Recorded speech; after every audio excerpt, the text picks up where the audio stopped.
Let's go. Welcome back. Friday night. Hope you have a lovely Friday night. I'm going to pull up a chessboard and play some 5-minute blitz.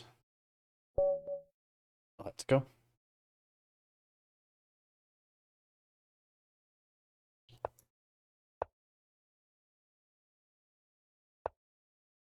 So it's late. Just got home from work. I'm going to be working late all weekend. But here we are in this moment playing some lovely chess. Pre-moving here, let's go. I'm okay if bishop takes, but since bishop didn't take, I'm just going to get solid in the center and prepare to perhaps bring the bishop here. Let's go. You don't have to take. Just dropping the. I'm going to go for this check. Knight likely comes here. Let's go. Now preparing to castle, but I'm going to put the knight here. Can't be chased right away by the pawn. The knight can be chased. Oh, that's a thing. That's the thing. And this doesn't work because... Oh, it does work. It does work.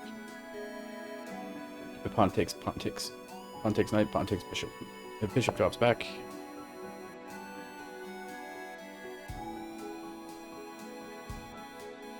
This works. Again, pawn takes. Although pawn takes with check, that is annoying. Perhaps it doesn't work. What about this intermittent move? If pawn takes, just start with this check. Opponent's having me think.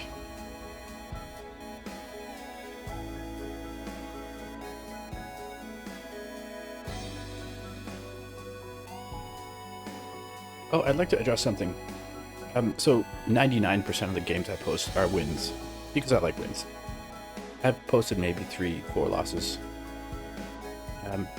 But my win-loss ratio is approximately 50%. I'm going to start with this check.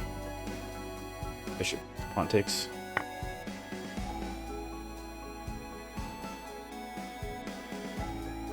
And yeah, grabbing this way. Now pawn takes, bishop takes. Yeah, my win-loss ratio is approximately 50%. And I actually had this spectacular loss the other day, and I was about to post it as well. I was going to title it my quickest loss ever. It's 14 moves. It was in my beloved Grand Prix attack. I even mentioned, as I always do in Grand Prix, you have to watch this diagonal. Well, from the other perspective, this diagonal. Or is it this diagonal? It's this diagonal. It's this diagonal by white's perspective because the f-pawn is pushed. I was just talking about it and then I hung a mate on that diagonal. Okay. This does create a weakness, but there isn't a light square bishop to take advantage of it. Maybe in some lines the queen can swing over though. I'm just going to question this bishop, see what's going on. Pre-moving here. Let's go.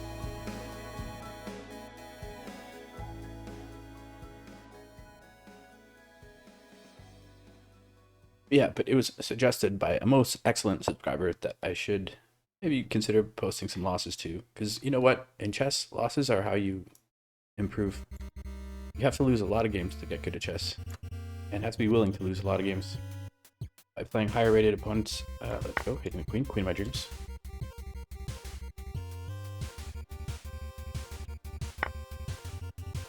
And yeah, just grabbing the queen. And it's can be that easy. It won't be a loss.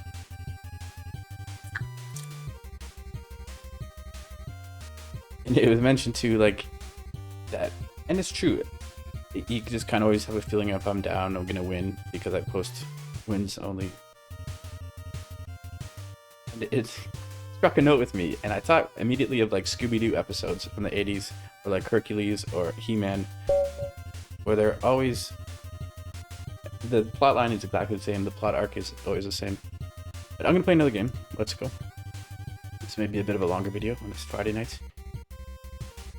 I'll put some timestamps so you can skip the second game. Let's go. But yeah, those cartoons, I right away realized, oh, I'm playing the Alekhine, not even on purpose.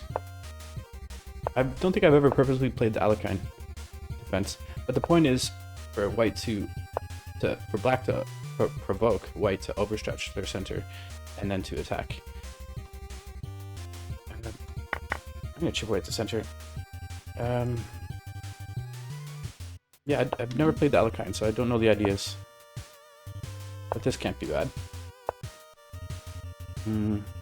Maybe using these and castling queenside. Let's go.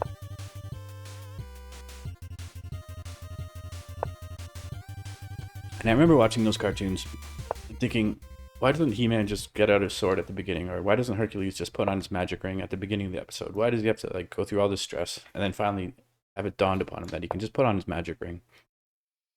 And same with Scooby-Doo episodes. I'd be like, okay, that's the guy who's going to be wearing the mask at the end. And I don't want this to become like that. So we will be seeing some losses for sure. Maybe even this game if we're lucky. Let's go. So this pawn is loose. I can hit it twice. I'm hitting it twice with the bishop and the knight. It's probably best to take with the knight. If you take the bishops, my opponent can trade off a bishop pair, and I like my bishop pair. Speaking of bishop pairs, look at this awful dark square bishop. Really like to improve this dark square bishop. But in the meantime, pre-moving here.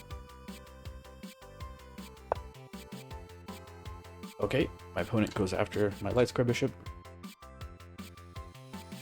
Can move it here. I can't save it, but knight takes, pawn takes is not desirable. Don't want to open up the c-file with my king queen on it.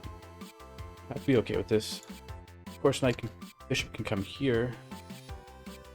And bishop goes back somewhere. No. I'm just gonna allow this pre-moving here. Let's go. And then perhaps a g5 hitting the fish. Okay, hitting the rook. Rook's gonna slide over. Oops. What? Can't I just grab the rook? I think I can just grab the rook. And if pawn takes, pawn will take knight. Oh!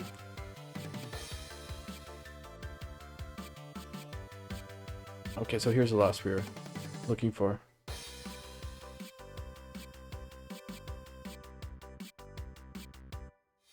Are there any tricks?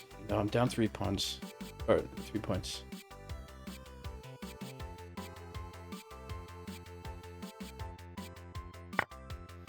I'm just gonna take here. Allowing this idea is I can't even save the bishop. Okay, this is just a terrible loss. We got our content.